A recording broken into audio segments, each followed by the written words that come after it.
again, welcome to the Glory Reds podcast. It's your boy Don Benito, and today we have a very interesting session because there are a few things that we're going to be talking about. We're going to be talking about Ruben Amorim grounding Garncho, Sancho, Rashford, and Antony. We're going to be talking about Rashford's plea to Barcelona, saying that he will do everything to get a place at Barcelona. And then we're going to be talking about Aiden. Apparently there were some interesting teams that were after his signature, and he said no to all of them because there's only one club that can offer the badge, the legacy, and the dream. And last but not least, we're going to be talking about Emiliano Martinez, because there has now been an official, not bid, but United have made an official approach into finding out the details of Emiliano Martinez and what his status is like. And without further ado, let's jump straight into it. Ruben Amorim, you know what? This, I think, is going to be the best part of this session because, when I read stuff like this, it just brings joy to my heart. I am excited because, I've been nervous about the preseason. I still am. I think I will be more relaxed as time goes by. I will be more relaxed when I see the players that are leaving for the tour. I will be relaxed if perhaps we bring Mbeumo in before we actually go out for tour. But remember, as I was discussing in my previous episode, as I was worried about the preseason, and there was a reason why I was worried about it. I was worried because I didn't want any mix-up. I didn't want a situation where we've got players that are coming in. Like, an inconsistent preseason doesn't do the team any good. It doesn't. We need everybody on board, on the same page, ready to start from day dot, from the jump. Like, we need everybody in. That's just how it should be. It should be like that. Now, obviously, I was worried because I wasn't too sure how it's going to pan out. You find out that the likes of Rashford, Sancho, Antony, these guys are going to be back. They're all United players, remember? Sancho, there was no obligation to buy, so he's back. As a matter of fact, I actually do not know why he is getting the boot, but we will break it down. Sancho, yeah, we know his deal fell through with Chelsea. He was supposed to go, but apparently the negotiations between Sancho and Chelsea fell through. So they're like, nah, we'll pay the fine and send this guy back to you guys. So they've sent him back. Marcus Rashford, he's also back. Garncho, we know the situation with Garncho. Garncho was a pain in the ass, and Ruben Amorim wants him to go.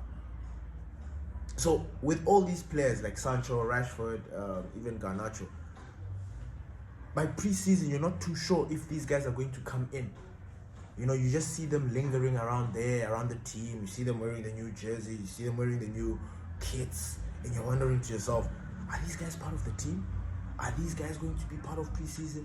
But this is going to confuse us. This is going to confuse the fans because we're going to be sitting there, seeing them there, taking photos, doing all these winning team freaking pictures and stuff. And you're just thinking to yourself, is this guy going to be part of the season? Is this guy going to be part of the team? I believe had it been anybody else, these guys would have been back and then would have been having that same kind of drama of them being there and then not completely ending it, but not completely leaving. And then we are there like not sure whether we're going to keep Rashford or Jadon Sancho. Then there's no team to buy him and sign him, all that drama. So I am happy to get this confirmation that Ruben Amorim has said, you know what, nah, these guys are grounded and these guys better find their clubs before we get back. These guys are not going on tour. Garncho, Sancho, Rashford, and Antony. They're not going on tour.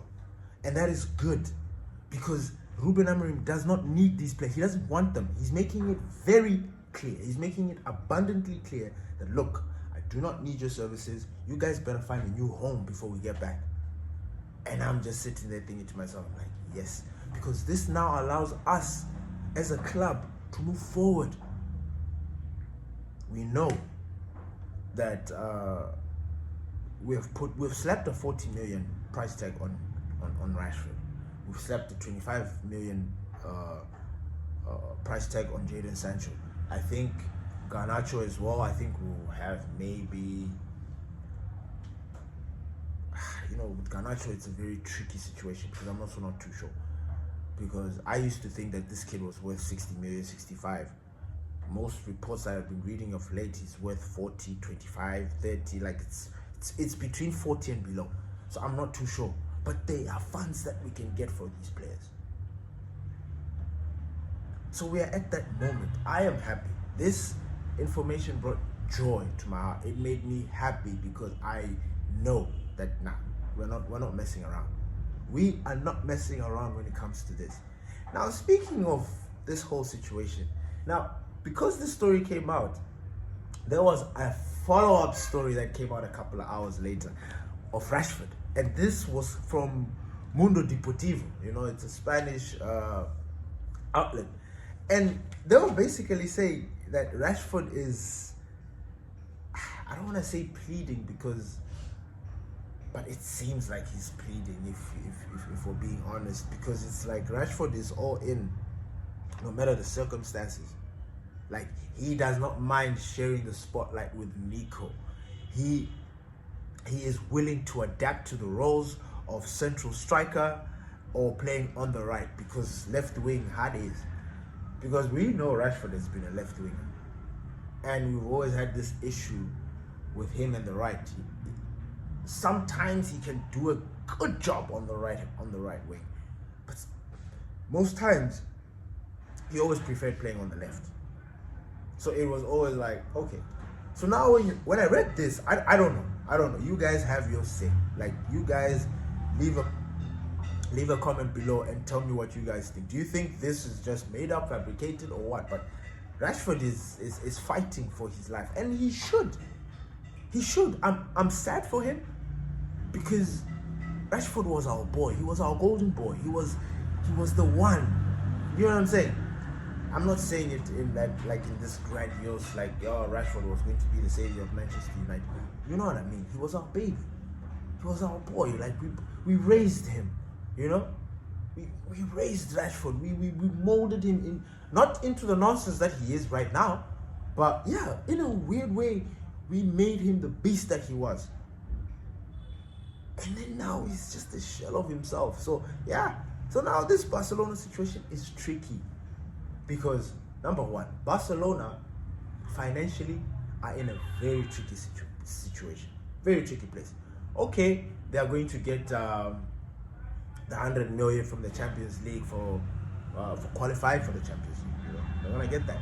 Then maybe that money will be able to, but then that money will be used on other players.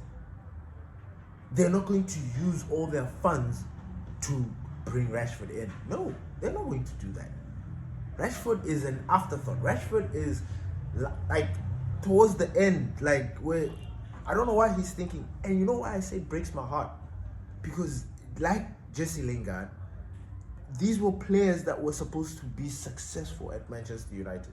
They were supposed to leave this club with good terms, like on good terms, with good spirit, and you know what I'm saying? But nothing. Now, the next topic that I wanted to talk about is Aiden. Now, this one is more of like you can call it a shout out or what, but I read it and I thought it was very interesting. I actually didn't know about this,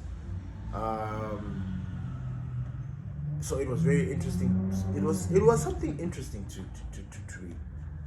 So Aiden Heaven, our golden defender, young boy that we prized out of Arsenal. Hey, I had no idea that there were so many clubs that were after him. Chelsea, Newcastle, Barcelona, Marseille. Well, the Barcelona one, I'm not too sure. But these teams wanted Aiden. They were willing to do whatever it took to get this player, and the player said, nah. There's still players out there that are loyal, that are not merchants, that are not mercenaries. There's still players there that still value tradition, that still value legacy, that still value history. They're there. It's not about the amount of money you're gonna slap on them, and they're there. There are players that appreciate that, and Aiden is one of them. I don't know, something about this topic made me see him in a very different light, because the strange thing is, him and Euro, they're similar in age. I think Euro maybe could be older by a year or something, but it's 18, 19, right? I look at Euro though, maybe because we brought him as an expatriate, we brought him as somebody who's coming in to do a job, and Aiden, the way we bought him, we bought him for $1 million, like 900 or 1M from Arsenal, and he feels academy-ish. His age is not like Euro should be academy-ish, if you know what I'm saying. He should be, because he's 19, right? Aiden is 18, but somehow we treat them differently. Does that make sense? We look at Aiden as a child more than we see Lenny Euro. But their ages, even Kobe Mainoo, 19, we see them as children. So he was asked why didn't he choose these clubs, and he was like, some clubs can offer money, but only one club offers the badge, the legacy, and the dream. And I thought that those words and those lines were very good. I don't know if somebody was like writing a script on Batman or what, but those lines. And when I read that about Aiden, my heart opened up more for him, like to accommodate him. I don't know if that makes any sense. I'm like, yes, I need more players like you. I am excited. Now, the reason why I brought it up is because Manchester United, I don't think we need to do a lot of defender shopping this season. I don't think so. I think our defense is stacked, and it is proper. And our defense, actually, unfortunately, we didn't do particularly well in the second half of the season. Yes, but our defense is solid. Remember my famous, I'm always complaining about, remember the last Eric Ten Hag season before his last, where we had that injury-prone season, and we started chopping and changing, remember? And I talked about, I don't know why, that season needs to be studied. Our defense needs to be studied. That period of time needs to be studied. We need to study what Eric Ten Hag did, because people don't seem to deep and understand how impressive that was. I know it sounds crazy, but that was impressive. To be able to have makeshift defenders, every game, what was that, 30, 40 different defensive styles, defending combinations? We never had the same defensive lineup consecutive games. We never. We were chopping and changing. And yet, yes, we were conceding goals, but it wasn't as worse as what we did this season. Do you understand what I'm saying? Our defense is solid. And even right up until Eric Ten Hag left, in fact, we set Eric Ten Hag when we were maybe 5 points from top 4. I know that, you know what, I like to do this because some people like to forget. Some people always just, but they forget. Yes, Manchester United, first of all, Onana was a Golden Glove contender when we sacked Eric Ten Hag. Let that sink in. Let that sink in. Andre Onana, Golden Glove contender, like he was in the mix with Edison, with Becker, with Sal's. He was in the mix. And we are just sitting here thinking to ourselves, nah, sack Eric, sack him. And you forget that our biggest problem that moment was the goals. It was the goals. Fast forward to where we are now. We're coming into this new season that it looks, Amorim comes in, does his thing. Yes, we struggle, but somehow we get the hang of it. The defense has been good. And the fact that we've been able to bring in the youngsters, the Friedrichsens, the Kukunkis, the Monroes, the fact that these guys are getting that sniff of first team. And then we know we've got the Butcher there marinating. We've got Harry Maguire, who has been epic for us. We've got Yoro. We've got who else we got? Shaw. We've got Dogu. We've got Diego Leon coming in. We have got a healthy roster of defenders. Are they world class? Not all of them. Not particularly, but then can they do a solid job? Absolutely.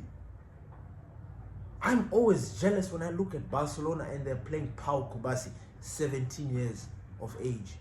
He's playing like he has 30 years experience. And I'm looking at ours and I'm like, why are we stifling our kids? The biggest issues that Manchester United need to fix this right now, what we need to fix, because we already got Cunha in, and I know, I told you guys, you need to cherish this signing, because the transfer window is going to be tricky. So when you sign a player, you hold on to it, you enjoy it, you savor that moment, because we don't know when the next signing is going to be. You look now, we're waiting for Brian Mbeumo, and like, whoa. We know we're going to sign him. We feel it. We've ticked all the transfer boxes with the Brian Mbeumo situation. We've ticked all the boxes. We're just waiting for when we're going to push. We've made our second bid. We're still waiting. Like, Brian Mbeumo is coming to United. Like, that one, unless some team, I don't know who, just comes in there, slaps Brighton with the 100M, like what Al Hilal were trying to do with Bruno Fernandes. Offer them a deal that they cannot refuse. Then perhaps, maybe Brian would turn his head. But I don't think so. There's a trend happening here. Players that are choosing us are focused on us. I don't think it's just going to be one of those things where you can easily persuade them. Because already, the Tottenham Thomas Frank thing has been debunked. Like, they're not looking into it. They're just trying to generate that interest. They're trying to generate that topic of like, look, because Bruno Lage is from Brentford, he's going to Tottenham. Yeah, he might want to bring Mbeumo. It's good for the newspapers. It's good for the magazines. It's good read. So that's why they do it. So you need to be able to filter out all of this. So I know Brian Mbeumo. No, I don't know. I just feel it. But deep down, you know. When you read all these transfer things, you know that now this guy is coming to Manchester United. And last but not least, the topic that I wanted to be talking about was Emiliano Martinez. Because,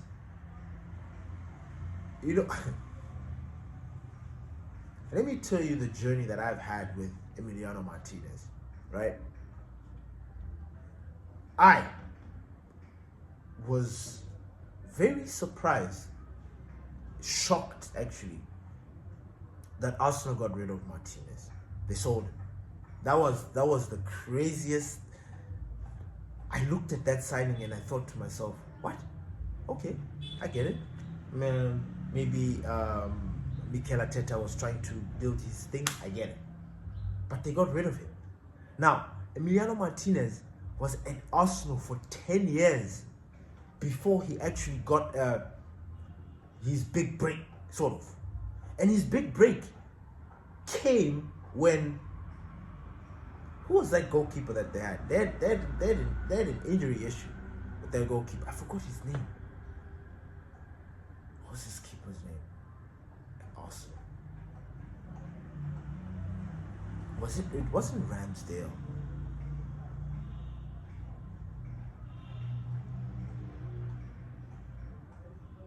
Who were Arsenal's famous goalkeepers? Damn. Anyway, there was that goalkeeper who wasn't doing particularly well. And, no, he was alright, but Martinez at this point, I don't think anybody saw him or knew him. We just, I guess, just saw him. Maybe he was already, he was representing Argentina, of course. But playing for Arsenal, he wasn't doing that much. And then this first team goalkeeper for Arsenal gets an injury. A serious injury. And I think towards the end of the season or something, Emiliano Martinez is Arsenal's goalkeeper. I swear to God, I don't know what it is. I don't know if the football gods told me to watch Martinez. I don't know they told me to pay attention to Martinez. But I did. I have this thing with goalkeepers. I can tell a good goalkeeper. I just started following Martinez. And, hey! Boy, was good. I was like, what is happening here? How? Wow. And correct me if I'm wrong. And if I'm wrong, leave a comment in the comment section. Martinez actually helped Arsenal win the FA Cup, if I'm not mistaken. He was their savior. Like, he was goalkeeper extraordinaire, if I'm not mistaken. He did the business. And then the next season, he's gone. Arsenal are selling, boy. They're like, That was one of the most confusing times of my life, because I thought to myself, what? How is this even happening? This guy is one of... Like, I was trying... Who was Arsenal's goalkeeper? Because the Arsenal goalkeeper was nowhere near good, better than Martinez. And I didn't understand how they were selling him. So Martinez leaves, goes to Villa. And I remember following that transfer and picking him for my fantasy league. I remember, I'm like, Aston Villa this season, first season, I'm going to take Martinez. And I bought him. Now, the craziest thing is that I wasn't too sure whether I should start him or not. So I didn't start him. I think I went with not Ter Stegen. I forgot who. I went with my other goalkeeper. And that was a blunder, because that guy scored double-digit points. And from that moment, I have been a huge fan of Martinez. And then you watch him on international level, Debu doing the thing, and I have had this fantasy, like, this is the goalkeeper that we need. Like, this is the guy that we need. Like, I know we've got rid of De Gea, and it looks like we don't want to look at him, we don't want to bring him back, because I would bring David De Gea back. I would. If I had it my way, I would.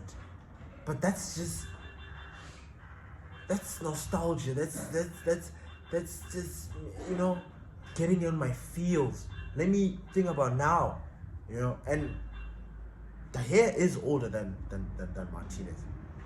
But Martinez, bro, Debu, the guy who does that. So Manchester United have made official contact with Aston Villa with regards to Emiliano Martinez. We are looking into this shortstopper. If you're not excited about that, I don't know what it is. Now, there are reports, or when you read some of the stories, it does look like there are mitigating circumstances. It looks like there could be somebody, a third party here, that is trying to be mischievous with this transfer window. Maybe trying to get a new contract for Martinez, maybe trying to bring the spotlight on Aston Villa. I don't know, but this guy is going to change the game for us. Not in that sense, but he definitely going to be. He's a very good shot stopper. He's a very good penalty stopper. He does have a temper. Does have he's a shithouser, and I like that. Like my goalkeepers, I like my goalkeepers smart. And Leon Martinez is smart. He's street smart. He will eat you alive with his brain. Like that's how good he is. Like he can manipulate. I like him, and I am excited, and I really, really want Manchester United to do this deal. Now you might ask yourself, so since Manchester United now want these players to go, what's their story? Like what's their fate? Well, Garncho, I don't think he's going to miss out on any suitors. I think Garncho will find a team. I don't think it will be difficult for Garncho to find a team. That's pretty much what I'm saying. And the only problem will come in between Garncho and the team is his salary.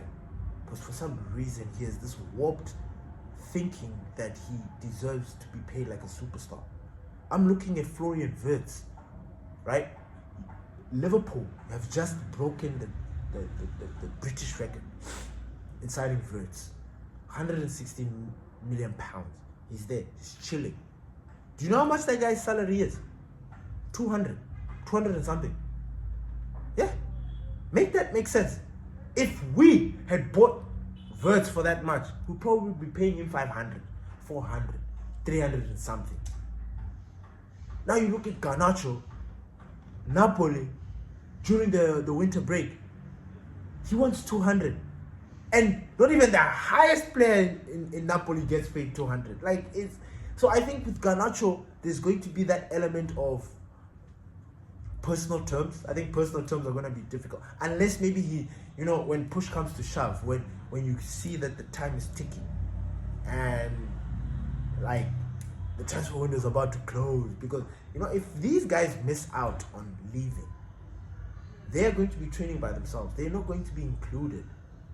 That's the beauty of it. There's not going to be they'll be training with under 23s. They're not going to get any lick. We are not playing in Europe.